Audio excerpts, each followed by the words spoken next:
Hey, it's Vanessa, the Crafty Gemini, and if you want to start learning how to make your own clothes, keep watching because I'm sharing 4 tips for getting started right here. Now, I've been teaching garment sewing specifically for over 15 years, and whether I'm teaching a toddler, like teaching my kids to sew their own clothes, or an adult in their 80s or 90s, I always recommend starting off with a stretch knit pattern, and that's going to be for several different reasons. Even if you're one of the few people that doesn't like to wear stretchy clothes, you're still going to probably want to start off with a stretch knit pattern, and I'll tell you why I specifically teach that way. One is because the fabric that is required to make that pattern stretches, you're going to have a lot more wiggle room and leeway to make mistakes and not be absolutely perfect, which is key as a beginner. As a teacher, I'm trying to get beginners to continue being interested in sewing or quilting or whatever it is I'm teaching, but I want you to have little achievements along the way. Yes, you're going to make mistakes as you're creating new patterns and projects, but I want you to have enough of a success that it keeps you still interested so that you can continue getting better and better with each additional project that you tackle. So working with stretch knit patterns and stretchy fabrics is going to allow you to have a finished garment that is more likely to fit because the fabric stretches.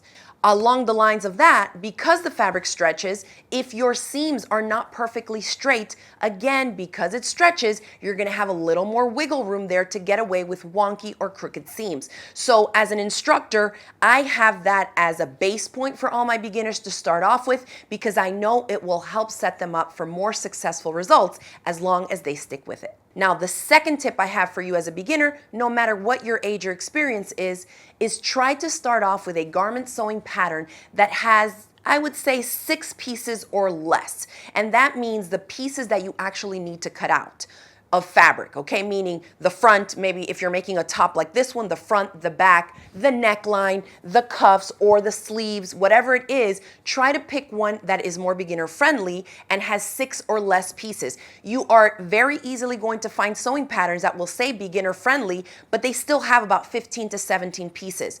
Yes, it may be a simple pattern to put together, but again, as an instructor, I'm trying to share with you the tips that I know are tried and true and they work. So stick to 6 pieces, 6 pattern pieces or less for a couple reasons. One, the fewer pieces you have to cut out and sew together, the more time you're going to save and the quicker the make will be. If you can spend, say, a weekend or even 2 afternoons to make a top, it might not be perfect, but if you feel inspired and you think, you know what, I can make it again. I know I can make it better. I know where my mistakes were. That is going to help keep that kind of the fire burning inside of you of wanting to get better and better at your sewing skills, and it's going to help set you up for long-term success. All right? Now, let's move on to tip number 3.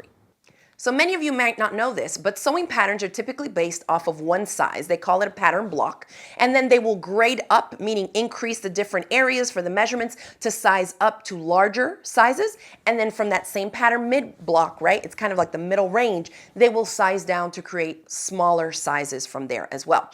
Now, each pattern block is based on a specific avatar, if you will, someone with that specific body type, measurements, dimensions, the distance from their shoulder to their bust point, the bust, waist, hip measurements, the length, crotch length for pants and things like that.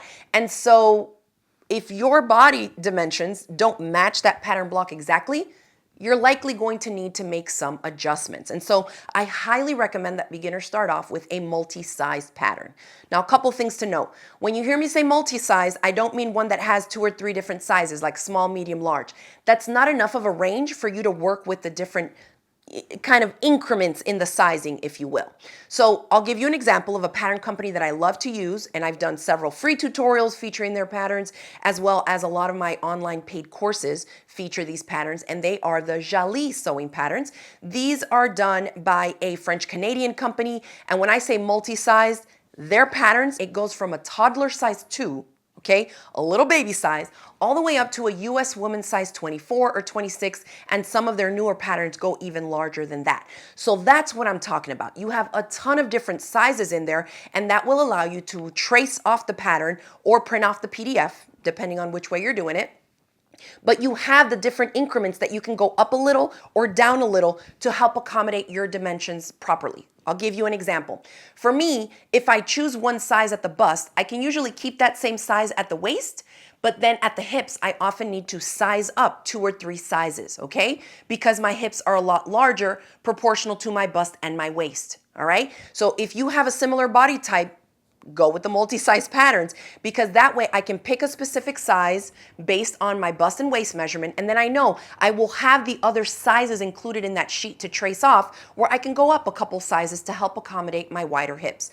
If you are also a petite adult, I also recommend these patterns for you, because oftentimes if you are petite enough where you need to go down into a child size pattern, you know that those patterns tend to have more juvenile silhouettes. And if you're wanting something that is more of an adult silhouette, you might not have it even in the smaller adult sizes. So multi-size patterns are going to be key for a sewing beginner. Now, the fourth tip is going to be to take a class. That really is going to be the best way for you to get your hands in there and be able to ask questions of your instructor so you can kind of speed up that learning stage of garment sewing, okay? Now, that doesn't necessarily mean taking an in-person class. You can also watch a ton of different videos right here on YouTube. For example, if you enjoy my teaching style, I will go ahead and link you to a video playlist I have called Sewing Clothes for Beginners.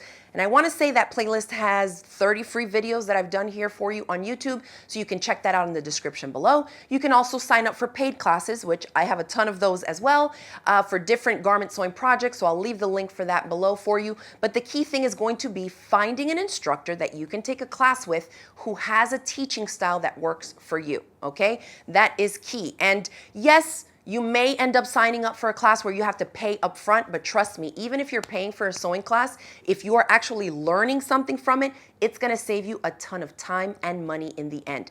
Because we all know fabric is not cheap, okay? And as you're learning, you're gonna make a ton of mistakes. You're gonna cut into patterns incorrectly. You're gonna have to get another pattern or print out more pages if you're doing the PDF route. If you make a wrong cut in the fabric and you don't have enough, you may need to buy more fabric. There's a lot of different beginner mistakes that you're gonna hit as you are learning and going on this sewing journey. So taking a class with an instructor, whether online or in person, is going to be a really great use of your time and money if you're serious about learning to sew clothes. All right, so let's quickly recap my 4 top tips. Tip number 1 was to select a sewing pattern that calls for stretch knit fabrics. Stay away from it if it talks about lightweight or sheer knits, but if it's middle of the ground, midweight, or talks about double knits, that's typically a good choice. Tip number 2 is going to be to select a sewing pattern that has 6 or fewer pattern pieces, okay? The fewer pieces, the better, the easier, and the quicker it will be to sew up. Tip number 3 is going to be to select a pattern company or a pattern brand that has multi-size pattern sheets. Try to aim for something that has a lot more patterns versus 3 or 4 different sizes only, okay? And the 4th tip is to take a class. Now, if you enjoy my teaching style and my videos and you'd like to sign up for one of my future garment sewing classes, we're actually working on a new one right now. So if you have 1 minute to spare, I'd love for you to fill out a quick little survey. We've included the link in the description box below. This is going to allow us to get some more information and feedback from you all, our audience and viewers, so that we can put together the best garment sewing class that we can. All right, if you enjoyed this video, go ahead and hit it with a thumbs up below. Make sure to subscribe so you don't miss out on any of my future videos, and I'm coming back to you real soon with another video and sharing some more garment sewing tips. So I hope that you'll tune in for that. Thanks again for watching, and I'll see you in the next video. Bye. And here's a quick reminder that you can always shop with us online at craftygemini.com/shop. We have hundreds of different digital and physical products that you can order, and we ship worldwide as well. Everything from tools and notions to rulers and patterns and zippers and fabrics and thread. All the stuff that you might need for your sewing and quilting needs, you can find it in our online shop, again, at craftygemini.com/shop.